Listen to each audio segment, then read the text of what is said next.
growthinsurance.com or give them a call at 586-238-3535. And of course, today's episode is brought to you in part by our friends at Connection, the CRM built for closers. If you're a real estate agent, entrepreneur, or small business owner looking to automate, follow up, and close more deals and stay top of mind, then Connection is your secret weapon. Go to yourconnection.com and take control of your pipeline today. Now, whether you're tuning in live on YouTube, Facebook, Instagram, Twitch, or X, catching the replay on Spotify, Apple Podcasts, Google Podcasts, iHeartRadio, wherever you stream, we're glad you're here. Do me a favor, hit that like button, drop a comment, and share this with a friend, and make sure you're subscribed so you never miss an episode. All right, guys, let's get locked in. We've got a powerhouse show lined up today, and if you're in business or real estate or just building something big, this one is for you. Good morning, everybody. Welcome into the Elite Real Estate Podcast, live on YouTube, Facebook, Instagram, wherever else we're streaming this morning. And if you on the YouTube channel, go ahead, like and subscribe to the channel. I appreciate it. But I have a guest in studio today, Mr. Dade DiMaggio. How are you, man? How are you, Jimmy? I'm good, brother. I'm good. The funny thing is, we were trying to talk about getting you in here, and we had Spring Showdown a few weeks ago, probably a month ago now. And it was like, you were like, I'm going on vacation and whatever else. And you literally drove 20 hours. Yesterday. They told me it was Rogan. But Here I am. It's not Rogan. I lied. Yeah. Yeah. It's just as good. It's sales, buddy. I feel it. So, no, I drove 20 hours over the last day and a half to get back here because, when we met, I think we clicked. And yeah. I was excited to talk to you. Yeah. And look, you brought me a hat. Yeah, I brought you a hat. I wanted to bring the beach back. So that would I feel like an old fisherman now. There's that, yeah, but it looks good on you. Yeah, thanks. We should go fishing after this. I would go fishing. Yeah, absolutely. Well, man, tell me about you. Like, how long because you've done a ton of things. I do a lot of things. Yeah, you in your lifetime. Like I did some research, and I'm like, and this dude's done a lot of stuff. I'm all over the place. Go big or go home. Yeah, my motto. So, yeah, I mean, definitely when it pertains to real estate, done a lot there. I've been in the business for over 12, 13 years. I'm 38 now. So I started relatively young. Yeah. I started with one kid. I have 6. That's another way I age it, right? So I've been through a lot there. Yeah. I just always looked at it like do as many things as you can well, right? And I think you're going to enjoy life the most. Yeah. Balance is important. And, going to extremes is fun sometimes as well. So. Yeah.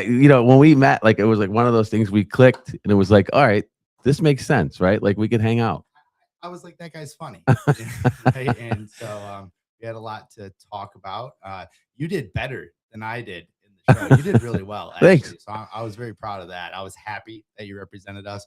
We got our ass kicked by a bunch of girls in the end. We did. So we did. Yeah. The war there. But I feel like, there'll be a time for us to shine again. There will be October, and then another Spring Showdown next year. And, Keith does a really good job of bringing those around. So he's a great guy. Yeah. Yeah. So it, it was funny that event, like the pomp and circumstance of some of the contestants was hilarious. Some wild characters there, ourselves included, but there were many interesting, unique personalities. I think that's what's cool about this area. Yeah. This market. I mean, Oakland County is a huge county nationally, super competitive. To stand out here, I think is hard to do, but it's important. And yeah. I think the most successful people will be credentialed, unique, interesting. Those are who are going to rise to the top. Yeah. And it's hard. It's not easy. It took me years to kind of find the groove. And every year's starting over. So that's another hard thing, right? You gotta be really good at picking up and starting it over every year to get back to the success that you need to find. To stay relevant. Yeah. Yeah. And like I said, you've done a lot of things. Like, so you're a bodybuilder, like you're doing to get into all that. Yeah. Okay. I mean, like you did it. You've done soccer, like. Oh man. I mean, we don't have enough time to talk about everything I've done in the last 3 years, to be honest with you. But yeah, I mean, I've always been, and we talked about this. I like athletics. Yeah. To maintain, a mental sweat and a physical sweat. Yeah. At all times. I've done bodybuilding. I'm an undefeated NPC competitor, so I'm like 7-0 right now on my bodybuilding shows. I've yet to take it to a national stage. Okay. Where I can get a pro card. So I'm still hunting for that pro card. I think that in about 2 years, year and a half, I turn 40, which qualifies me for like a master's division. Okay. And I think it takes the competition down a notch. So I think I'm going to hold out and build towards that to take that down when I turn 40. I think I started bodybuilding. The first show I did was on my 37th birthday. No kidding. Yeah, and it was simply just because I have a fear of getting older, and so I do things that make me feel younger. And Yeah. that is definitely something that I think keeps me young, keeps me energized.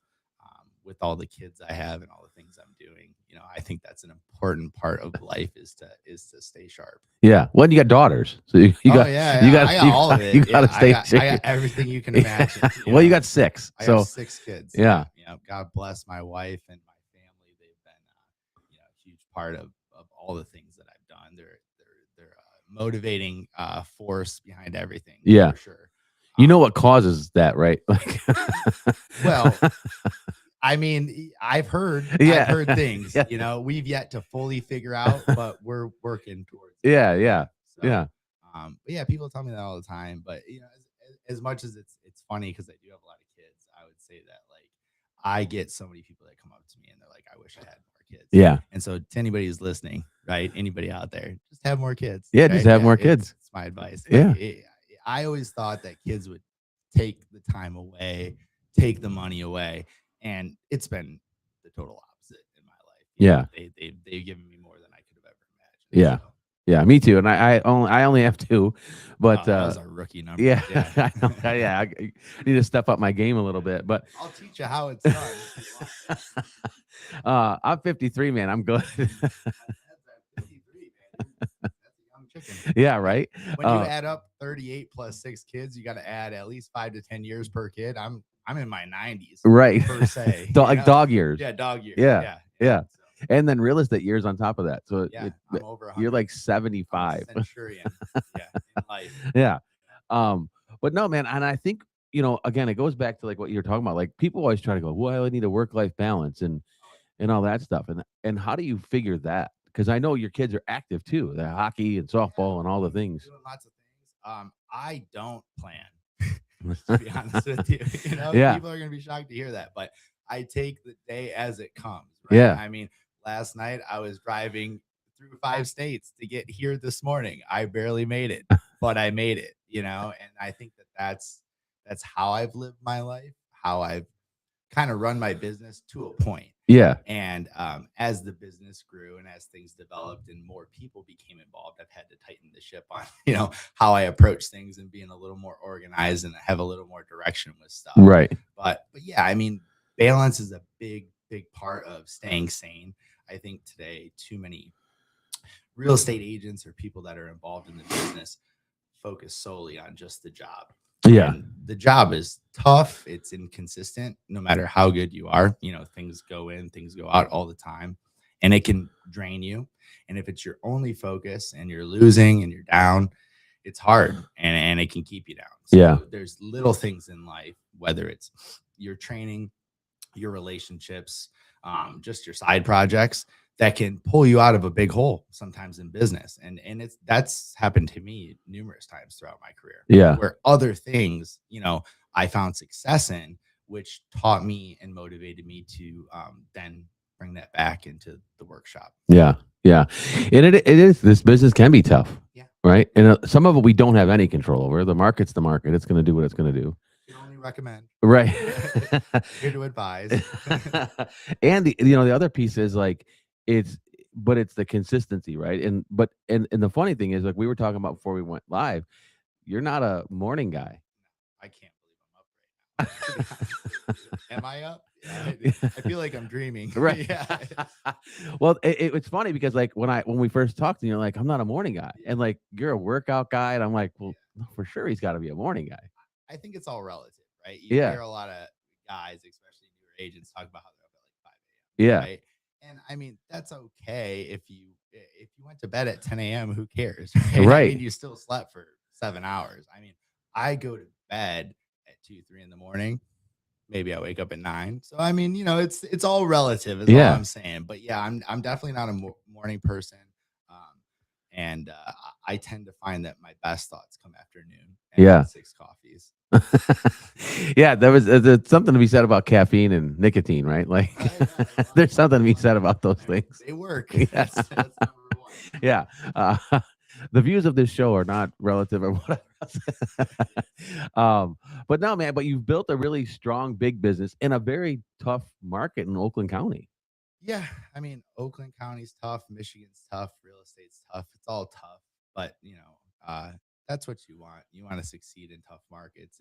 It's something where guys like maybe we could go and live in Podunk wherever, Yeah. and put a bunch of billboards up and become number one, and that's great. But I think to do it amongst the killers, amongst the best of the best, Yeah. going back to like the showcase event that we did and stuff like that, you want to put yourself up against the best in life and business, and it makes you better. And then obviously that translates towards benefits for your clients, partners, all that kind of stuff. Yeah. So yeah.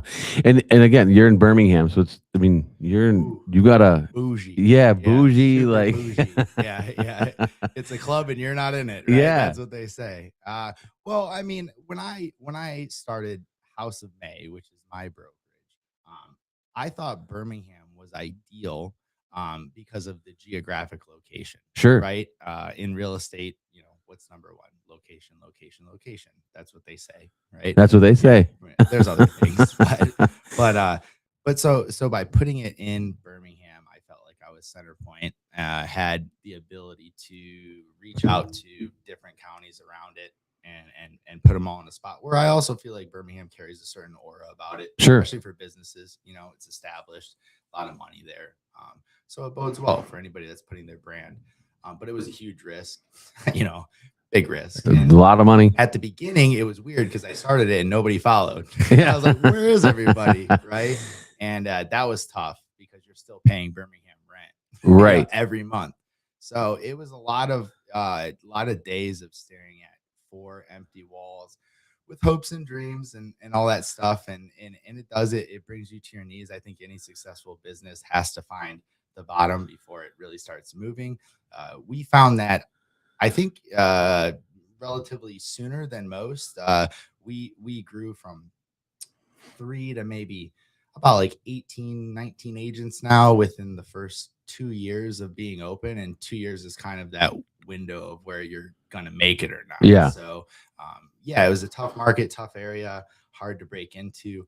I think now being where we're at, the agents that we're bringing on and the type of business that we're doing, I would say we've made it to that point, but now it's about going to the next level. Yeah. And that's why I call you in the morning and say, what am I supposed to do? Because I made it, but you need to go further now. Yeah. So, bringing in some more life coaches and getting some more advice I feel like in a lot of ways, I've taken my business from nothing, just something I thought of on a couch one day. Hey, I want to do this. This is what I know. And then days like today, I'll wake up and I'll be like, wow, we're here now. What is next? Yeah. What's next? Because you as an individual, whether you're an agent or a broker, you'll get to a point in your business where you'll be sitting there saying like, wow, I'm maxed out. And, we've talked about the other stuff. I have kids, a life, the balance and stuff. And so you start to say like, the most important thing is to find other people that can help carry that for you. Yeah. Who you surround yourself with matters. Yeah, it's huge. And I don't necessarily have any co-owners or partners or anything like that. Everything I've done with the company has been on my own due diligence. I'm the janitor, the broker, the invoicer, the financier, the whatever part of it. It's been all me. And the glamorous part. Well, no, the super glamorous part. Yeah, I don't even get to be like on the face of it anymore because I have these like the toilet's clogged again. Yeah, the toilet's clogged. Yeah, and all the superstar agents that I have now are taking all the ads and the volume rankings and the marketing posts and stuff like that. Yeah, so it's been an interesting dynamic to shift from being like the front and center of your real estate business to taking a step back and building the under structure of everything. Right. But I've learned so much from it, and it's made me obviously a better business person. It's made me a stronger marketer, advertiser. I mean, I'm doing edits. I do all the video. I do all the social media, all that stuff. Yeah. I think pertaining to like real estate agents, I'm a broker now, but pertaining to real estate agents, when you're somebody who is that Swiss Army knife in your business, even if you're not the main person, like obviously you're not the one shooting and editing your own videos, but you have the ability to maybe make small edits or cut things up and make different stories, posts of the source content that you have. Huge add to your business, especially in today's age. Yeah. And that's the thing. Like, you're a great marketer, right? Like, that's one of the things that, So left side too, the camera. So I should have put a website. And you threw the hat right there, so the hat's right on camera. I don't know where that came from. Yeah. Mysteriously, this hat shows up. I thought that was yours. Maybe it is. It is actually. Yeah. Wow. Yep. So, where did House of? Yeah, you're connected. There it is. Not perfect. I have a big head. Where did House of May come from? Like, where did that the brand? Yeah. So when all right, quick backstory. So when I look good. Yeah, it looks really good. Frames your face. Excellent. They might not. Yeah, there you go. We'll give them a shot. Yeah. House of May came from. I was a real estate agent for I think 8 or 9 years. I got involved in a business relationship where we had left KW as like the top team. We decided to take some partnership in a Remax. Okay. And the Remax deal, it just, when we did it, it didn't feel right. I'm kind of outside of the box, and obviously going from like KW, Remax, these are very big box companies, great businesses in their own way, just different from my style. So I didn't really fit in that box when I looked into like becoming an owner partner in these type of businesses. So it kind of spurred the idea of, what if I did this on my own? Right. And so when I started it, I was very ambitious, almost delusional. Well, yeah. Now, in hindsight, it was delusion. I wasn't the biggest agent, right? I mean, it wasn't like I was doing 25, 50 million in sales and said, hey, I should be a broker. I mean, I was good for 5 to 10 a year, individual top producer. I always said, and some people say this, but nobody made more per hour than I did. I promise you that. I was very, very good and efficient at getting deals done in due time. And so I took that concept of like, what do I like about these businesses, some of these brokerages that I came from. And I did come from like Real Estate One, then KW, and then a small stint at Remax. So I fielded and seen some different variations of how brokerages are run and how businesses are done, took what I liked, and then started to say, hey, let's try this. Super ambitious, opened up in Birmingham, thought that would be enough. That's going to be easy. Yeah. Magic wand, boom, Birmingham, you're here. Buy a huge space in Birmingham, like really expensive, high rent, and everybody likes me, so they're going to come. Yeah. Right? And that was not the case. So it was something where, I wanted to do this. I wanted to open up my own brokerage. I did it. And what was interesting was the core concepts of what I thought House of May would be still stand today. But when people ask me, what is House of May? I say it's to be determined, because we started as this blank canvas. And the cool part about it is that every time I go through another week or another quarter, or I add another agent, or I do events and I meet people, it gets painted and colored differently. Yeah. And it's not yet defined because it's so new. But back to your question about like House of May. House of May was named after the fact that every one of my grandparents was born in May. So it was kind of an homage, if you will, an HOM homage to them, right? My mother was in real estate. She was somebody that got me into the business when I was in my early 20s. And so I've always felt like real estate has provided, a great foundation to my life. It's provided obviously great financial, add to me and my kids and all that stuff. So I always feel like it's a tribute. House of May is a tribute to the people that came before me and got me into this. Yeah. That's awesome. It's duly named. And I mean, HOM doesn't do bad for branding either. No. So it works really well. Because then I was like, well, he's missing the E. Should it be home? Right. Yeah. Gets you talking about it though, doesn't it? It does. I ran into the issue where welcome home is our tagline without the E, right? And I was putting it on all of our listing signs. and I'd get some people over 50 who would call me and they'd say, Hey, take it easy. they'd say, yeah, 60. Yeah. That would say, hey, Sonny, you spelled it wrong. I just want to let you know.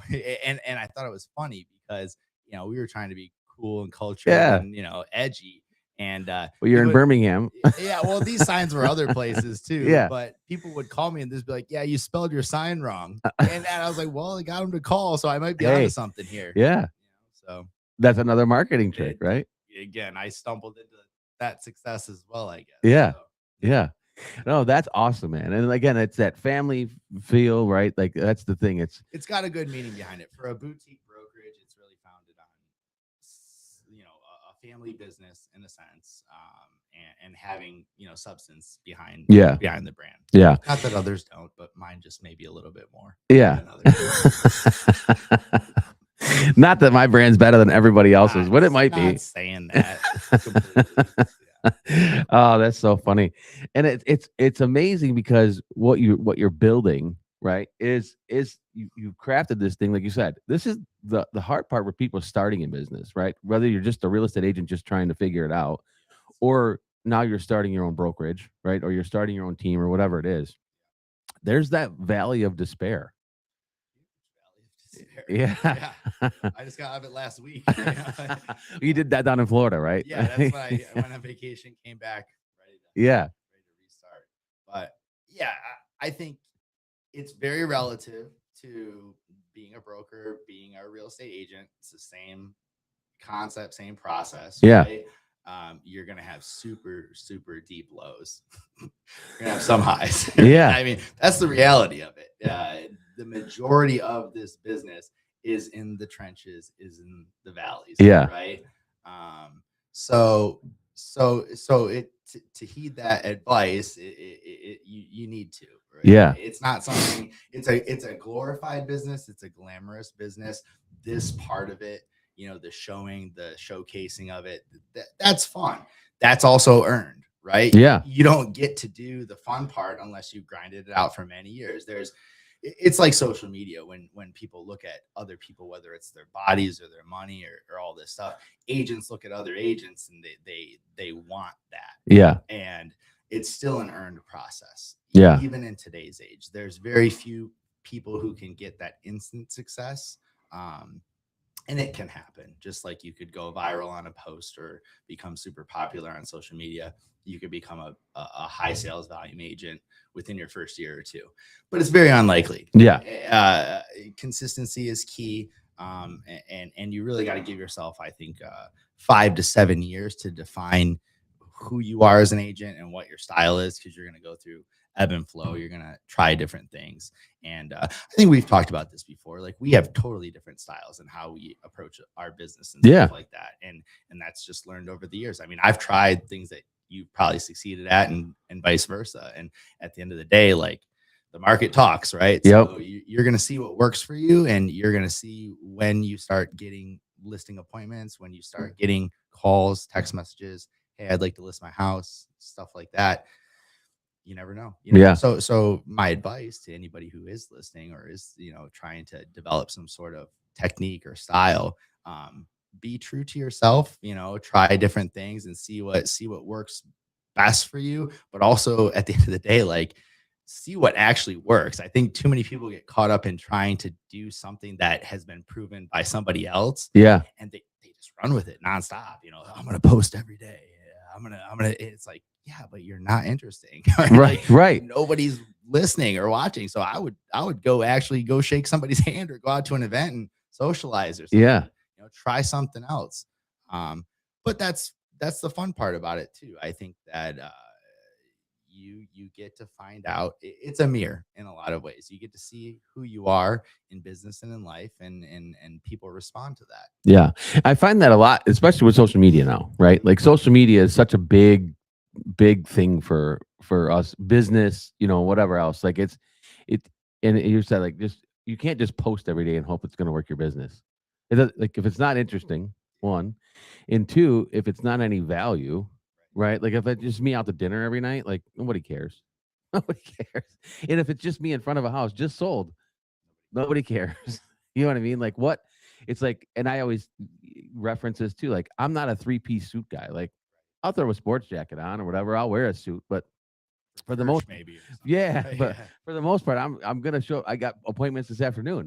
This Are is you a shorts guy or do you wear no. I'm still I'll still go pants. Yeah, Okay, I'll say a little wild for me. I was gonna say, yeah. No, I still go pants, right? Okay, But I've got a couple appointments this afternoon, and this is because shorts for an appointment is wild. Yeah. If you're at that level, that's beyond, I think, both of us. If you can wear shorts, and there's a couple agents that I know that'll do it. they'll do it. Yeah. And like they're like, oh, I show up in shorts and flip flops, and I'm like, That's nuts. not at my house to sell my house. I would fire you immediately. Yeah, yeah, yeah. Like you wouldn't have a shot. Like at your leg came out the car. Yeah, I'd fire you. yeah. Just get back in. Yeah, please. Yeah, because there is still some sort of professionalism, right? Like there has to. There has to be. I think that. Okay, so we're talking about it. The way I got away with wearing hats was I branded the hats. Yeah. Right. And that works because it's like, hey, I'm promoting my business. I want to wear a t-shirt. Well, I put House of May on it. And right. All of a sudden it's legit. Right. Yeah. And then I'll go rent a Rolex and a Porsche and just problem solved. And then it looks great. It looks great. Yeah. Nobody questioning it. No, but I think that, and you'll know this, is the most successful agents, the truly successful ones, are the ones that are going to be that hybrid of, they're not overselling the look. They're not overselling the social media. They're just good at who they are, what they're talking about, what they wear. It all clicks. Yeah. Actually, the best, they got it down. Yeah. Right. They do. And I think, I'm showing up in tennis shoes. No, you look really good today. That's just what I do. Like that was where I was going with this. I was basically saying your outfit epitomizes success. I have tennis shoes on, like in that event. I had so now you did have tennis shoes. Yeah, now it becomes now the tennis shoes have just become my thing, and so it's way more comfortable than dress shoes. I stole Eric Wright's look, with the hats. Yeah, and stuff. He would always wear hats. And I was like, man, that guy's so cool. Yeah, like he's a broker. He doesn't. Yeah, he's got his own brokerage. About what he wears, and then I was like, you know what, I'm gonna start wearing hats, and I wear a lot of hats now. Yeah, and I probably literally and figuratively, right? Yeah. Yeah. So I do feel like I just don't have my hair cut right now, so I think I'm gonna go back to wearing my hair. Yeah, I need a break. Well, and it's funny because Eric Wright is one of those guys, right? Like it's a hat and a hoodie, and it's. He's like, I list houses and hoodies, man. Like, because at the end of the day, it's almost like a flex. Yeah, it is a flex. Yeah, I don't have to dress up for you. Right, is what you're saying. Yeah. And listen, I think people respect that. Yeah. To a sense of you don't come in too audacious. Right. Like. Would I love to be sleeveless? Sure, but I kind of was surprised you weren't sleeveless for today. I was close. I was close because in the event you were sleeveless in the event for sure. Yeah, I was. Yeah, actually, it was a tank top. Yeah, it was a tank top. Yeah, I remember that. Do you still have one with my face on it? Oh yeah, I got. What's funny is I would have worn it, but I wasn't at home. Right. So we just came here. And, I'll send it to you. I'll sign it and send it. Yeah, maybe we'll frame it. Just hang it up. We'll just hang it up right up here. Yeah, yeah, we'll hang it up right up here. Yeah, it's unfortunate we didn't get our meeting. Yeah, but hopefully we had a chance to go there and argue. Well, remember in Rocky when Apollo trained Rocky? Oh, that's right. That's exactly maybe that's what we do. Yeah. Am I Apollo or are you? I think I'm Apollo because I'm older. Oh, all right. Yeah. They both had good movie series, so at the end of the day, we're both kind of the star there. Yeah, right. I like that. That works. Yeah, yeah. You're still going though, and Apollo's dead, but it's fine. You know what I mean? Okay. There's that. Too, yeah. I just won't face off against a giant Russian. Right. Yeah, I'll be okay. I've faced off. Oh man. Well, the funny thing is like the one thing I enjoy in watching you do the things that you're doing is like you're enjoying it. Yeah. I mean, there's those days. We all have that day. There's all those days where we're like, why am I doing this today? That was this morning. I was driving from Florida to do my 7:00 podcast. but I felt a certain way. I came and did it, and I'm happy I did it. Yeah. I'm doing it, right? Yeah. And that's how you gotta attack life is go for it, do the things that are outside of the box a little bit, be comfortable in the uncomfortability Yeah. of stuff, and see what happens. I've lived my life in business by, what do they say? Cutting first and measuring after. Yeah. In a You lot cut of first, ways. measure second. Yeah. Yeah. Don't do as many cuts as I did, right? Try to be a little more scheduled and a little more focused on the measurements Yeah. before you go and just start whacking. But it worked for me thus far. Yeah. And I am happy in what I do. The happiness is never derived from the business. It's derived from success and effort, right? So when you are doing something that you're either passionate about or have a means to a goal, um, I think the success in achieving these things or learning from the journey and trying to achieve these things is super rewarding. Whether that's as a parent, as a business owner, as an athlete, that's what it's about, Yeah. right? The reward of purpose. So I've always looked at, and this was a big shift for me, was having some success as an individual real estate agent. I felt like had a ceiling in the sense of it was a monetary transaction. I mean, to be honest with you, I know a lot of people talk about, hey, I do it because I love my clients so much. Yeah. And I love the reward of the key turning to a brand new home. And there's a huge part of that. But I'll be the first to say that I think it's a job, right? And, Yeah. and you do a job for the money that it provides so that you can do other things in life. And so it was, for me, I looked at it like I'm a creative guy. I'm somebody who wanted to explore different avenues and add. And being an agent had somewhat of a ceiling for me, and it was very transactional. Whereas now I get to free flow as a independent broker, to where I get to create that artistic content. I get to do different things creatively with other people. It does have some, not much, not much, some financial benefit to it. Sure. At the cost of Birmingham rent, it tends to evaporate rather quickly, but that's also that's business. That's Yeah. investing, right? You're going to keep pouring back into the business before you pull out profits and run with it. But yeah, so it's just it's cool to have a more open pasture to run with. Whereas when I was just an agent, it ended up just being like, hey, like, I'll work for you to make money.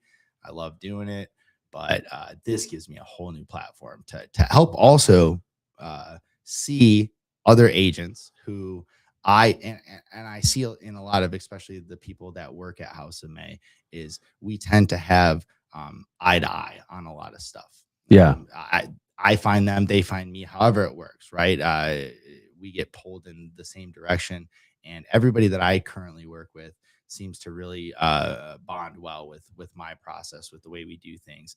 And it's rewarding to see people grow outside of that box that I'm talking about. Yeah. Just being a transactional agent, somebody who's like, I just need to get listings and I just need to sell buyers. It'll wear on you. I know it's nice in the first couple of years, it does, but at the end of the day, sometimes, like, you want more. And I think if you're a creative person, if you're somebody who demands multiple layers of reward systems, you got to find outside ways of doing it. It can't just be like get another listing, sell the house, cash the check. But it works for some people too. It does. And Tara Chody just said Dade is the best. So thank you. You are also the best. But I think Tara really is the best. Tara is the best. She's awesome. How she puts events on that much, Let's talk about Tara. Yeah, because she said that. Yeah, how she puts these events on 2-3 times a month, 4 times a month. So what I was just talking about, Tara would be an amazing agent. Yeah, she knows it. I keep telling her that. Yeah, well, I'm telling her that too. Hey, easy. Hey. But she'd be an amazing agent. But what she's doing is like what I was talking about. I think I went off on a tangent there, but what I was talking about is like she gets a creative output. She Yeah. gets to bring people up in this business. And that's an amazing thing to have like that touch of where like you can touch somebody and make them more. Yeah. Right. I mean, in the same sense, like that's what your show does and other people that are in our business. But Tara's a great example of that. Yeah.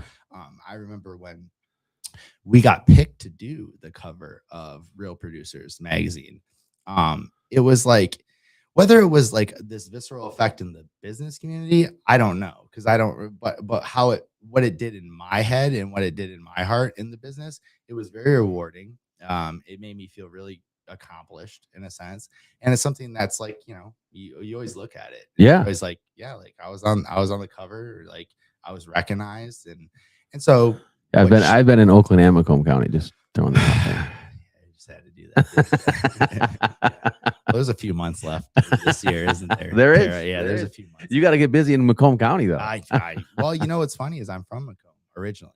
Okay. I'm original East Side Italian kid, but we moved over to Commerce. Oh yeah, early on. So moved up in the world. But I'll be back. Yeah, I actually I think, and don't quote me, but I think I just broke the record per square foot in Shelby.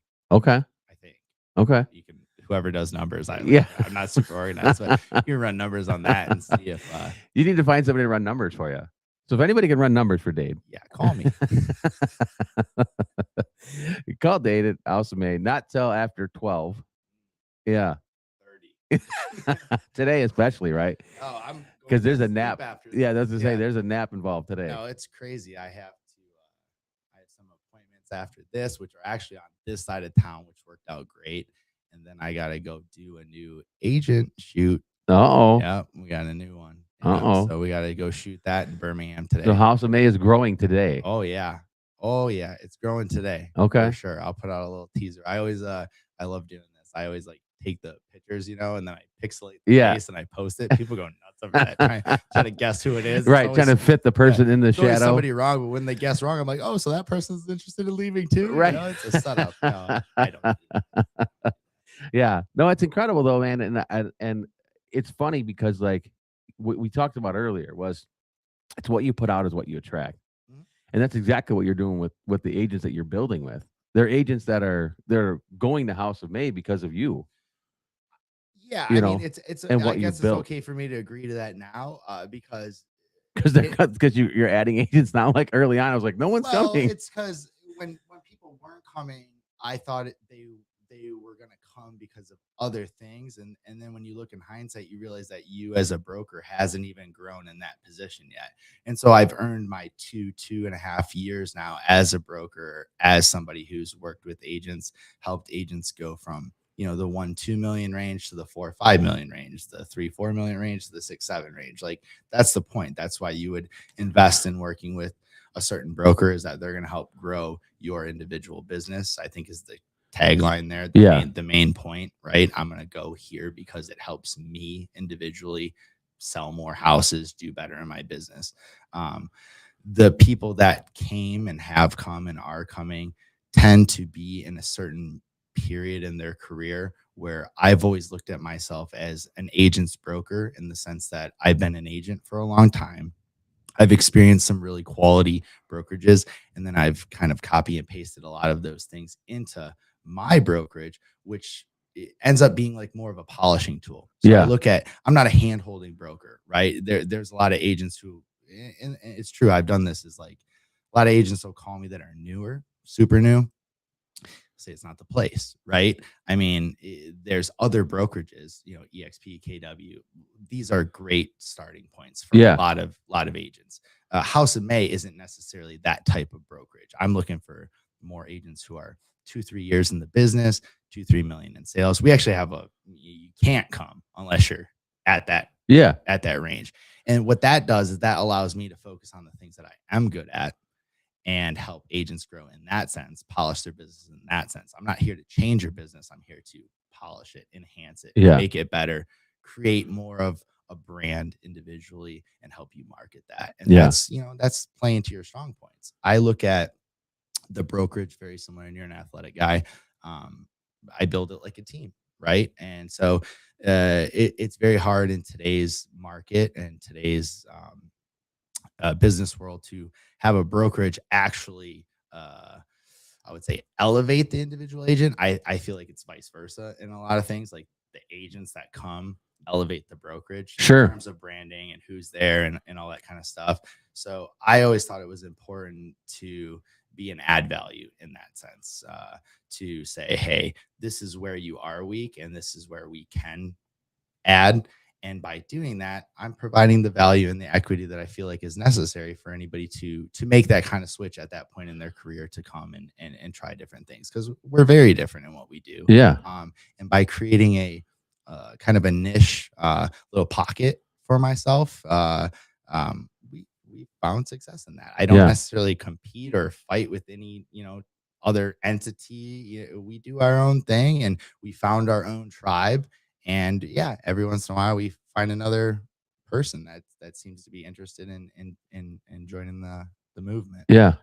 And there are those agents, right, that are doing. Tara just said too. You're great at building your people up, which attracts more people to be part of what you're doing. Well, they're all attractive people, so it helps, right? Well, it's Birmingham, right? Well, we have a good looking roster. That's Yeah. for sure. Yeah. Well, and the thing is, like you said, like a lot of times it's the brokerage. It's I tell this to newer agents all the time, and especially those agents that are doing 1 to 3. They're trying, right? They're So just that's success in today's Yeah. world, right? 1 to 3. What was the stat you posted the other day? Like 70% sold 0. 0. I'll take 1 to 3 anyway. Yeah. You Right. give me 1 to 3, I'll show you a real estate agent. Yeah. Because that's the hard part. Yeah. I mean, breaking the cusp, right? To get any traction Right. is the real battle. Yeah. 70% sold 0, Nuts. which is crazy. Yeah. But it's true. Yeah. It's very true. Yeah. But those agents that are doing 1 to 3 that are feeling that, like, and I tell this to agents all the time too, you need to interview the brokerage. Yeah. We get into this idea of like, oh, I hope they hire me. Yeah. I don't care who you walk into today. They're going to hire you. You know what I mean? If Yeah. I walk down the street going to a different brokerage, they're bringing me in. Yeah. Uh, And not us. And that's why I think, I Right. thought about that too. And I don't want to like reveal all my cards here. But Yeah. it's the same sense of like when you walk up to a nightclub, right? And Yeah. they're like, you can't get in. Well, you want to get Now in. I want to get in. Yeah. Right. I want to get in. And I always said too, it's important, and I wouldn't claim that I'm there yet, but I felt like it's important as a brokerage to establish some sort of atmosphere, aura, or kind of air about, which is like, if you work there, you're good. Yeah. Right. And because if I asked you and I said, hey, Jimmy, oh, you play for the Pistons, well, then I know you're good at basketball. I use basketball for you. I usually say Red Wings. I appreciate it. Well, Dylan Larkin asked for a trade, so. Dude. I mean, he is great on USA. Yeah. But back to what I was saying, right? I like Dylan Larkin. I think he's a great guy. What was I saying? About why you just don't take everybody. Yeah. If you do that and you build a brokerage where not everybody gets in, right? And it starts to create a culture, starts to create an echelon, similar to, like I was saying, the Detroit Pistons. If you tell me you're on the Pistons, I don't need to question whether you're good at basketball. Yeah. I already know you're very good. I would like to build the same type of structure at our real estate brokerage. Yeah. Where if you're there, it's because you've earned it, you're worth it, and then people can recognize that. And it's interesting because like your EXP, KW, I've worked at KW and stuff like that, and they're in a different position because they're so big, right? I mean, you can only do that on a small scale. Right. So, and that's what I meant, where it's like, I don't compete against certain, because once you get to a certain point, it's like, you can't just, pocket yourself. It's like, oh, we're a high echelon brokerage with only top salesmen. Like, no, we have a whole new recruit division, a whole middle ground. So it's like I said, find your lane. We're building that lane to be suited as needed. Yeah. And it's what you want. Yeah. And I mean, there's always going to be somebody. You talk about every year, things restarting, setting over. I mean, you could be a top producer, and then like, I think in my third year, I sold like 3.5, 4, 5 million, whatever it was. And the next year I sold like 500,000. Yeah. I don't know what happened, right? Right. I Yeah, you know. I stopped focusing, Yeah. whatever it is, but everybody does it. And so yeah, so you can't define yourself as like, oh, I'm just a top producer who does luxury. Right. Right. I mean, well, what happens next year when everybody's just, ordering up 200K, 150s? Like, do it all, be good at it. Yeah. Well, that's the thing too, right? And people, I had a client ask me one time, if I could sell a house. It was her mom's, and it was not a nice house, and it was going to be, it's when it was an investor special, right? And at the same point, she didn't really want to ask me that because I had a $700,000 listing at the same time. Don't you hate that? And I'm like, no, I'm good. I'll list whatever. I'll take anything. I'll put the front. Yeah, I want my face in the front yard. Yeah. But you have to get over that because some people are like, well, you're just a luxury agent. Hell no, I'll sell everything.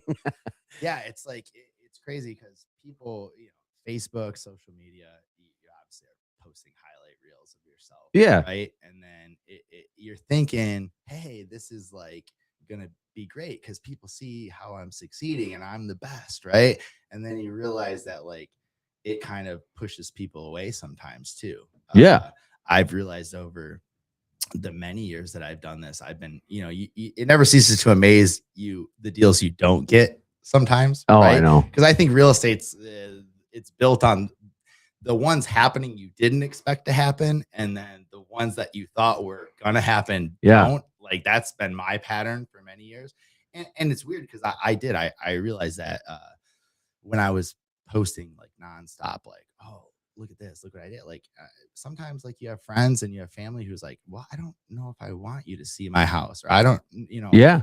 I see that you sell like expensive stuff, and I would be, it's probably, and you're just sitting there like, oh my God, Yeah, that's not at all what I was saying. Yeah. But it happens, and that's why going back to like branding or marketing, putting yourself out there for a real estate agent, be yourself, right? Yep. Nothing's wrong with polishing, slight embellishment, adding light to things, call it a filter to your life, whatever it is. There's nothing wrong with that, right? You want to see yourself in a good light. But you got to be careful too. I think going back to when we were joking about like Rolexes and renting cars and stuff like that, you can bury yourself with stuff like that. People don't realize that happens all the time. All the time. All the time. Yeah. All the time. Yeah. All the time. I'm just gonna take a picture of my Dodge Ram. You know what I mean? Like I'm just gonna make shirts that say we're all broke. We should come together. Right? Yeah. I mean, that's a thing, right? Like that. There is that optics, sense of optics, impressions.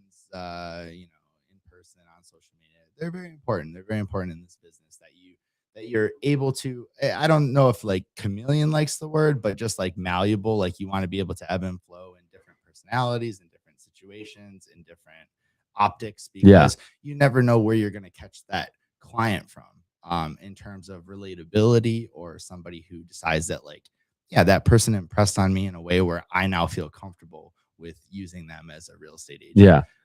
Al just said you got to get closer to the mic. How's that? That's better. Oh yeah, I can hear myself better. Yeah. Okay. Yeah. I didn't want to eat it. It could be worse. It's funny when we get these things, right? So my phone's over here, but people will text me. I'm like, I'm not watching my phone. Well, thanks for the update. 50 minutes in the show. I appreciate it. 48 minutes. Yeah. But I think this idea though, like, how does your mind stay straight on, like, I know you just said you kind of wing things, right? Like, but where does I say that to be funny? I mean, I do. Yeah, but right. I get that. But at the same point, it is there. People operate like that. You have to be able to operate in chaos. Yeah. And I think that comes from the sports background.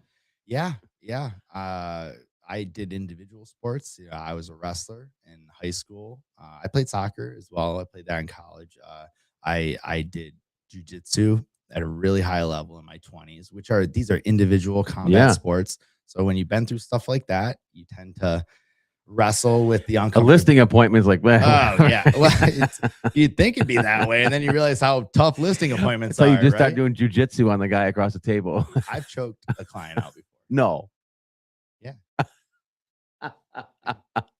Is that a story we can talk about, or are there still charges? Now there might be. No. I was just. I've listed clients that I did jujitsu with. So I say that. We'll clarify that. Yeah. Yeah. It was willingly, or they accepted The challenge. yeah. Yeah. It was duly met. Yeah. Right? Like we agreed. Well, see, like these are interesting stories, Oh, right? we got a lot. Yeah. We got a lot of stories. Like that's a whole other side quest thing. Yeah. I won a Pan American title doing jujitsu. I medaled in the world a couple different times in gi, no gi, all this stuff. But the point of what we were talking about, getting into that, is like, yeah, like wrestling with being uncomfortable, getting yourself out there, the spotlight's on you. Showcase is a great example. Yeah. And you think jujitsu is hard, try, off the dome arguing with other top professionals over real estate, Yeah. rebuttals and questions and stuff That you can't ask questions on. Yeah, it's That- tough. yeah. Because that's like your guys' whole style, Yeah, right? Like they mine took is- that out from you. Like, Yeah. you can't ask a question back. What am I supposed to do? Yeah, what am I supposed to do That's now? a question. You can't say Yeah. it. So yeah, it's real estate, life, sports. It's all about how you perform under the pressure, in the light, on your own, and what you do in the shadows when nobody's watching. Yeah. That's when you're gonna perform the best, is when you've done the work. Yeah. Yeah. And I think that's a very interesting point. And it's that phase of just to keep going. Yeah. Right. It just, today sucks. Fall forward. Yeah. They say. Yeah. And I always relate it back to like babies, right? Okay. You know a lot about babies. Yep.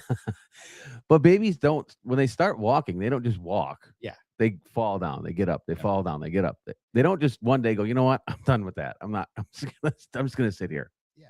No, you got to keep on keeping on. Yeah. Keep on keeping on. That's what I tell my kids. That's great fatherly advice. That's what my dad told me. So I just passed it on. That's all he ever said, right? Keep on keeping on. Yeah. And I think I'm here. Yeah. And I think it's funny, like our dads were a different breed. Oh yeah. Yeah. You okay? No, That was it. I think it's better in that sense. I tend to find that my kids are getting soft. It's just a generational thing. It's just based on like every parent tries to provide a more comfortable lifestyle for their kids. And so by the time you're 3-4 generations removed from the hard days, they're soft. It is what it is. That's why I think sports are somewhat very important. Yes. To create that fictitious challenge, that life challenge that, you're not really going to live or die by it, but you can kind of prep and prepare and perform according to that mantra. Yeah. And you played professional soccer. No. So kind of. Okay. Yeah. It's a funny story. It's a long story, but when I was in my high school years, I was recruited softly. I didn't go D1. I basically quit. 3 years removed, I decided to walk on to Oakland, which was the D1 program. Yeah. Got cut after 2 weeks for smoking cigarettes, I don't know what I was doing, right? Well, you knew what you were doing. Yeah, I was super out of shape, got kicked out of the team. I was done. So I didn't play soccer until I was like 33 years old. I started playing in a over 30 men's league. And I'm like, damn, I'm still kind of good. Super out of shape, but I'm pretty good. So I keep playing. I hire a personal trainer, professional soccer trainer. His name's Aaron Bird. He's out of NLT in Michigan. He's great for kids and has like the top girls program in the country, Olympians, national players, all that stuff. So I get into this group. I start playing with these college kids because they have like this college prep, Michigan State thing. So I'm playing over 30. I'm getting better. I'm training, going back to like, the mental training that I did with like jujitsu, because that was all through my 20s. Wasn't playing soccer. So I start playing soccer. I'm all of a sudden I'm too good for over 30. So then I go to a semi-pro, league. I play pretty damn good at the semi-pro league. I'm still training. I'm still working. I'm working with Aaron. I'm playing with all the guys on Michigan State, Western, not Akron. Fort Wayne, Indiana's team, all this stuff. So I'm like, man, I call my buddy who ends up being one of the coaches to a team called Oakland County FC, which is like a USL2, which is, I would say, it's like tier 4 American. Okay. Right. So it's like the top semi-professional / I think some pros come in play or whatever. So I played in that. I'm 34 years old. I'm lugging my kids to the game. All the other guys are like 19, 20. They just left the bar. Yeah. But I work really hard, crazy period of my life. I'm also like opening up a brokerage at the same time. So just talk about like, so putting why yourself not? everywhere, Right. Yeah. So I end up making the team, this Oakland County team. I don't play very much, but I make like the top 18 roster against like I said, all the Michigan guys, all the state guys, and stuff. So I play. I score the oldest goal in USL2 history. I'm 34 and a half, and I score a goal. It's legendary stuff. Yeah. Right? So I got a big like picture of that, and the shoe that I scored it with. I put that on the mantle. Season's over. I did it. I actually get a call to set up a professional trial. So I did go to a professional trial. I played. I ended up like 3 or 4 days before I went on that trial, I tore my groin like completely at a training session. But I wasn't going to cancel the trial. No. But the whole point was like, and I was doing it for like Instagram. Was like, I'm going to take a bunch of pictures and show that I retired on a professional field. And that's kind of my soccer story. Yeah. Like, years of like putting it away. I did end up like retiring and being finished on a professional field. But a little short. And is it like the wrestling thing? You took the shoes off, even with a little bit. Yeah, like that was, but it was just for me. It wasn't like they acknowledged No. it. They were like, "Yeah, you didn't make it. Like, get out of here." It was for you though. Yeah, it's for me. It's for me. We put sometimes the little demons to rest of unaccomplished goals or things you wanted to do as a kid. And for me, it was just a big lesson in terms of like how I relate that to my life, right? Yeah. Like unfinished business. And then applying and doing things when you are ready to do it. I learned a lot about how my 18 to 25-year-old brain wasn't capable, even though maybe my body was. And then, as I got older and as I learned more and as I had been through more things, what I was mentally capable of doing was well beyond, obviously, what my body could maybe take at the time. Right. But it just shows that I think in life, in business, and athletics, like, it's the meeting of those two things. Yeah. Where you can operate mentally, high level, and physically at a high level. And I think that's where you'll find the most success. Yeah. Right. Yeah. I think that it says a lot about you to take that on. Nuts. You know what I mean? Like, that was crazy. My wife was like, "What are you doing?" Yeah. This was after the whole jiu-jitsu Right. period, right? She's like, "This is crazy." So your wife's a saint. She's awesome. Yeah. She's a saint. We've grown up together, so she's gotten used to it. Yeah, right? she's used to like, there goes Dade again. Yeah. Well, I distract her with pregnancy, right? So while she's making the kids, I'm off doing side quests. That's made it this. That's how it's worked out. Yeah, no, I love it, man. And it's and I'm thinking about like people could say semi-pro or whatever, but I played semi-pro basketball. Yeah. That's a different beast. Like you got college guys, you got guys that never made it in college that should have. Right. You know right. Because I mean, sports are really political. Yeah, right? for it's sure. Not like you're gonna get like a huge contract at 34 and a half. No. Rookie, right? No. So. And again, it's a lot of who you know. Oh yeah. There's a lot of who's your agent and this, that. Yep. There's a whole bunch of stuff that goes into that. Yeah, semi-pro is that's cool in basketball because it's even harder in basketball. There's more semi-pro leagues for soccer than there are for basketball. Yeah. There's a movie about it. Yeah, I was living in Atlanta, so I had to go to Atlanta to do that. Yeah. I could see that you lived in Atlanta. Yeah. You got some swag. I just drove through Atlanta 12 hours ago. Yeah, right. Yeah. Oh man. Well, we got about 2 minutes left. Okay. Where can everybody find you? Hopefully nobody can find me, to be honest. At least for the next 6-7 hours. I try to lay low, but my brokerage is House of May. We're in Birmingham. We're off Old Woodward, downtown. Can't miss it. Biggest sign in Birmingham because they gave me the allotted signage and I made it 3 inches bigger. Because I knew they'd never go back up there and measure it. Right. So I was like, I can say I have the biggest sign in Birmingham. Yeah. So you can't miss it. But you can follow us on Instagram at Move Home, no E. So MOVEHOM as it is on Jimmy's hat there. Yeah. And I mean, we'd love to meet more people. I think since we've met, we have a nice network of people that we've been associating with through the business and stuff like that. It's been fun. I really appreciate you having me on the show. Yeah. Even this early. Right. Even though you got up this early. Yeah. It's been a great experience. So well, good, man. I appreciate you driving 20 hours to get back. Appreciate you having just me, to be on the show. I did it for you. If anybody asked, I did it for you.